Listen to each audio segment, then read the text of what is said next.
जब नीट की केस की हियरिंग हुई थी तो सीजीआई सर ने एक बार बोला था कि जिन बच्चों कितने स्टूडेंट्स हैं जिन्होंने पिटीशन फाइल किया है, तो इतनी पिटीशनर अब तो फाइल हो नहीं सकती है, क्योंकि एकदम से नंबर बढ़ाने के लिए सबको शक भी हो जाएगा कि नंबर बढ़ाने के लिए पिटीशन फाइल करी जा रही है। तो हम लोग क्या करते हैं, हमारे एक लॉयर सर ने बोला है कि हम लोग सेल्फ डिक्लेरेशन दें स्टूडेंट्स कि हम रीनीट चाहते हैं या नहीं चाहते हैं, क्या करना चाहते हैं। तो क्या करना है, अपन लोगों को इस तरीके से लिख के भेजना है।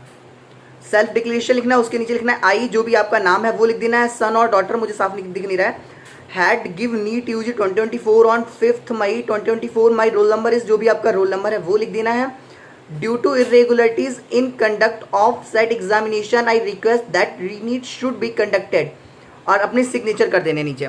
तो इस तरीके से लिख के जो है सेंड कर देना है, ताकि जितने ज़्यादा हो जाएंगे उतना अच्छा है। और 600 प्लस वाले तो जितने स्टूडेंट्स हैं जो रीनीट चाहते हैं वो तो 100% इस काम को करें, 500 प्लस वाले भी करें, जितने ज़्यादा कर सकते हैं 400 वाले भी करें, क्योंकि उनके साथ भी तो फेयरनेस की दिक्कत है भाई। अगर आपको कॉलेज नहीं मिल रहा है तो आपके मार्क्स के साथ, आपके रैंक के साथ तो छेड़खानी हुई है, तो आप भी ये काम करें जरूर। जितने ज़्यादा लोग रीनीट चाहते हैं वो सारे लोग भेजें, क्योंकि ये चीज़ जितनी ज़्यादा अपने पास होगी तो प्रूफ करने में बहुत आसानी रहेगी। जैसा मैं तो बताया था कि 50 बच्चे जो है नो रीनीट वाले लाए गए थे उस दिन, वैसे ही ये चीज़ अपने साथ एक सॉलिड रहेगी कि बच्चों ने खुद अपने रोल नंबर अपना सिग्नेचर करके भेजा है कि मैं रीनीट चाहता हूँ, मेरे जबकि इतने मार्क्स अच्छे आ रहे हैं फिर भी। और जब कल हियरिंग हुई थी तो बहुत सारी इरेगुलरिटीज देखेंगी, जैसे कि एक फोटो दिखाएगी वहाँ की ई रिक्शा में पेपर जो है गया है, तो उन्होंने कह दिया नहीं वो तो OMR थी। तो बच्चों ने कहा भाई OMR तो पेपर के अंदर ही होके जाती है, वो तो अंदर ही पूरा एनवेलप के अंदर रहती है, उसको फाड़ के हमको निकालना पड़ता है, तो आप कैसे कह सकते हैं OMR थी। तो इन्होंने कहा नहीं, OMR पेपर सॉल्व होने के बाद की थी, फिर तो और भयानक कंडीशन है। क्योंकि भाई यार एक बात समझो, जब OMR सॉल्व हो गए उसके बाद आप उसको ई रिक्शा में भेज रहे हैं, मतलब हम लोग साल भर मेहनत करें उसके बाद आप उसके साथ नतीजा क्या कर रहे हैं, OMR को रिक्शा में डाल दिया, जाओ लेके छोड़े आओ जहाँ छोड़ना है। आपके जब वोट पड़ते हैं तब तो ऐसा नहीं होता है, तब तो 4-4 गाड़ियाँ EVM लेने आती हैं और उसके आगे 2 गाड़ी सिक्योरिटी की, 2 गाड़ी पीछे चलती हैं, और हम लोग साल भर मेहनत करके पढ़ पढ़ा के OMR में अपनी पूरी ताकत झोंक के आते हैं, उसको आपने ई रिक्शा से भेज दिया। अरे उसके साथ कोई भी छेड़खानी रास्ते में हो सकती, बारिश ही हो जाए तो सारी मेहनत पे पानी फिर गया, फिर आप कह दो कि OMR मिल नहीं रही है। ऐसे बहुत बच्चों के साथ हुआ है कि आंटी ने कह दिया आपकी OMR जल गई, आपकी OMR फट गई, ऐसा भी हुआ है। एक महाराष्ट्र की लड़की आई थी, उसने बोला था कि मेरी OMR फटी हुई मिली। आप ऐसे काम करते हैं, ई रिक्शा में भेज देते हैं, कैसे भी कर देते हैं, और फिर कहते हो कि हमारी कोई गलतियां नहीं है। इसके अलावा इन्होंने बोला कि कोर्ट में कि 44 कैंडिडेट्स की 720 में 720 सिर्फ इसलिए आए क्योंकि ये क्वेश्चन बोनस था। तो 2023 में तो 3 क्वेश्चन बोनस थे, तब तो नहीं आए थे, तब तो ऐसी रेगुलेटरीज नहीं हुई थी। होता तो हर बार थोड़ा बहुत लीक है, हर बार कुछ ना कुछ होता है, लेकिन इस बार कसके कर दिया सब लोगों ने, तो वो सबके सामने आ गया। इसके अलावा डमी कैंडिडेट्स बैठाए गए, महाराष्ट्र में बैठाया गया। इसके अलावा उड़ीसा में अभी एक लड़की का फोन आया कि मेरे यहाँ भी डमी कैंडिडेट्स बैठाए गए, उसकी न्यूज़ भी भेजी है। तो न्यूज़ क्लिप में सर लोग बोल रहे हैं, खुद एक 3 स्टार वाले महाराष्ट्र में सर बोल रहे हैं कि यहाँ डमी कैंडिडेट्स बैठाए गए थे।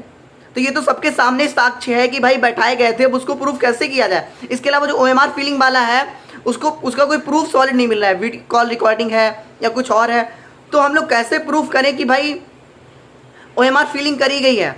लेकिन करी तो गई है, ये सबको पता है, बहुत अच्छे खासे लेवल पे करी गई है। 10-15 हज़ार की कम से कम OMR फीलिंग करी गई है, और 10,000-15 हज़ार के लगभग बच्चों को पेपर लीक वाली की सुविधा मिल गई है। और इसके अलावा एंटी ने बोला सिर्फ 45 मिनट ही हम लोगों के GPS सिस्टम से बाहर रहा है पेपर, वो भी 5 तारीख को सुबह। तो सिर्फ 45 मिनट में पेपर सॉल्व होकर सब कुछ कैसे हो सकता है।